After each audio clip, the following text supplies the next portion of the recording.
Hey everybody, welcome to Lore of Warcraft. Your next episode, as a matter of fact, this is the penultimate episode in our second chapter. So we're moving along, we're getting close to the halfway through our Chronicles journey. This episode is called The Discs of Norgannon, and anyone who is familiar with some of the old dungeons from Classic will be familiar with the lore behind the Discs of Norgannon. Let's see what Chronicles has to say about this favorite dungeon quest full of text. With the Winter Scorn defeated, Keeper Tyr at long last turned his attention to Loken. So long as Ulduar remained sealed off and the Titanforged were divided, more conflicts would arise. Tyr grimly concluded that unless he took action against Loken, Azeroth would spiral into an abyss of war and chaos. But overthrowing Loken would require years of preparation. Tyr and his allies Arcadis and Ironia concluded that they would first need to gather intelligence on Loken and his activities. To this end, they formulated a plan to steal the Discs of Norgannon from the heart of Ulduar. The relics had been recording everything that transpired on Azeroth, including Loken's betrayal. If there was any hope of undoing the damage caused by his schemes, it would be through the careful study of his actions. Having devised a ruse to claim the discs, Tyr traveled to the gates of Ulduar itself. There he called on Loken to relinquish control of Ulduar for the good of Azeroth, threatening dire consequences if he refused. Loken emerged from the fortress to convince Tyr that less drastic measures would suffice. A fierce argument erupted between the two keepers, exactly as Tyr had hoped. While Loken was distracted, Arcadis and Ironia infiltrated Ulduar and stole the Discs of Norgannon. Once they had secured the artifacts, Tyr and his companions escaped back into the icy crags and ridges of the Storm Peaks. They knew that Loken would soon hunt them down, thus they prepared to journey south, where they hoped to find a refuge from which to plan their next move. Before setting out, Tyr and his allies gathered great numbers of Titanforged who dwelled around Ulduar. A large group of peaceful Vrykul afflicted by the Curse of Flesh, most of the surviving Earthen, and many of the Mechanomes agreed to take part in the journey. Tyr, Arcadis, and Ironia saw these Titanforged as innocent victims of Loken's treachery, and they promised to secure them a sanctuary before liberating Ulduar. The refugees traveled for many weeks, believing they had eluded Loken. When Loken learned that the Discs of Norgannon were missing, panic seized him. If Tyr and his allies presented the artifacts to Algalon or the Pantheon, Loken's life would be forfeit. Out of desperation, he turned to the only creatures he knew were powerful enough to stop the mighty Tyr and recover the discs. Ancient Cathraxi monstrosities known as Zakaj and Kithix. Zakaj and Kithix had served as the Black Empire's most ruthless and cunning Cathraxi generals. Long ago, the Keepers had sealed them and many of the other Inraki away in underground chambers alongside the old gods.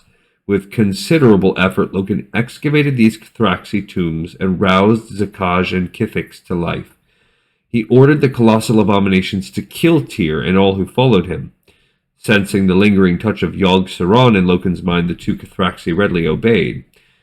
Far to the south, in a tranquil and temperate glade, Zakaj and Kithix overtook the fleeing keepers and their followers. Fearing for his allies' lives, Tyr ordered Arcadis and Ironia to lead the rest of the Titanforged farther south. Meanwhile, he would hold off the Cathraxi for as long as possible. Only the barest shadow of Agrimar's old power lingered within Tyr's iron form, but the Titan's noble spirit had not flagged. Tyr would not retreat, not when the lives of innocents were at risk. As he grappled with the Cathraxi, torrents of both arcane and shadow energy ripped through the once pierceful glade. The violent struggle between the lone keeper and the Cathraxi raged for 6 days and nights. Through it all, Tyr never gave ground, but neither did his foes. As fatigue set in, Tyr resolved to sacrifice himself to protect his friends. He unleashed all of his remaining power on the Cathraxi, expending his life force in a blinding explosion of arcane energy that shook the bones of the world. To the south, Arcadis and Ironia watched as the eruption of magic flared across the horizon. After the volatile energy subsided, the two Titanforged ventured back to the site of the battle. There, with a giant crater crackling with arcane magic, they found the lifeless bodies of Tyr and Zakaj. Despite facing hopeless odds, the Keeper of Justice had nearly killed both Cathraxi. The survivor, Kithix, had only narrowly escaped Tyr's vengeful onslaught. The severely wounded Kithrax had blindly fled to the west. It would not be seen again for many thousands of years. In honor of her fallen comrade, Ironaya named the glades surrounding the crater Tirisfal, which in the Vrykul tongue translated to Tirisfal. She and her followers buried Tyr and his foe where they lay. They placed Tyr's massive silver hand atop his final resting place as a memorial to his valiant sacrifice. Although all of the refugees would carry on the story of Tyr's noble sacrifice, the Vrykul in particular felt compelled to do something more. They were so moved by the Keeper's deeds that they decided to settle at the battle site and stand vigil over Tyr's grave until the end of their days. Arcadis and Ironaya honored the Vrykul's wishes to settle the land of Tirisfal. The Keeper and the Giantess continued south with the Earthen and Mechanomes in tow. They eventually stopped at the easternmost Titan-forged vault on Kalimdor, Uldaman. Arcadis and Ironaya expanded the site, carving out new chambers to hold the discs of Norgannon and vowing to protect the history of Azeroth with their lives if need be. As the years passed, some of the Earthen exhibited signs of the Curse of Flesh. Many of these Titan-forged feared that the effects would only worsen. They asked to be placed in hibernation until a cure could one day be found. Arcadis, promising to rouse them at some time in the future, agreed. He sealed his followers within Uldaman's vast subterranean vaults. The Mechanomes, however, remained awake. Even though they knew the curse would one day overtake them as well, they heroically vowed to watch over Uldaman and maintain its wondrous machineries. In distant Ulduar, Loken became desperate upon learning that his Kithraxi had failed to kill his foes. He assumed that with the mighty Tyr dead, Arcadis and Ironaya would not attempt a direct assault upon Ulduar. But the discs of Norgannon still posed a threat to him. Stealing or destroying the artifacts was no longer an option. Arcadis and Ironaya could easily seal off Uldaman from intruders. Instead, Loken attempted to replace the discs of Norgannon with an archive of his own design, one that he dubbed the Tribunal of Ages. He adjusted the historical events contained in this new repository to his liking and expunged his sins from the record.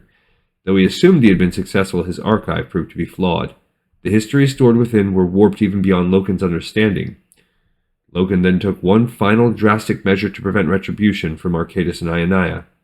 He believed that his enemies would eventually summon the Constellar Algalon. To stop this, Loken altered the Titan communication devices in Ulduar. This assured that no living creature would be able to contact Algalon. Only Loken's own death would draw the Constellar to Azeroth. The Fallen Keeper assumed that his demise would come at the hands of Arcadis and Ironaya. If so, he was confident that Algalon would take his revenge for him by wiping out every living creature on Azeroth's surface.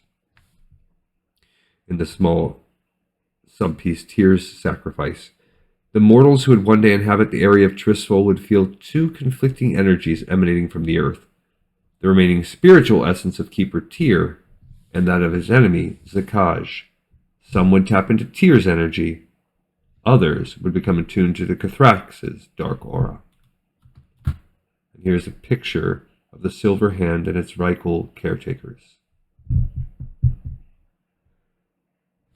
Okay, so I'm impressed. This was a really big one, but what began to me as a little bit more of the same and stuff that we've talked about or that is covered in the Discs of Norgannon text, which the text on that quest might actually be longer than this text we just read, turned into some dope stuff that I hadn't even known. So we have Tyr, Arcadis, and Ironaya, and I believe Ironaya is like a kind of a demi keeper type of thing, but Arcadis and Tyr are two of the last remaining keepers, and they decide they want to get the Discs of Norgannon and bring them down to where we know they will eventually become housed in, which is down in the Badlands in Uldaman. So we have also at the end of this chapter, we have where Loken tries to create the Tribunal of Ages. So we have a little bit more fleshing out of the Ulduar dungeon in that region. But we also have establishing this path and this trip down to Uldaman.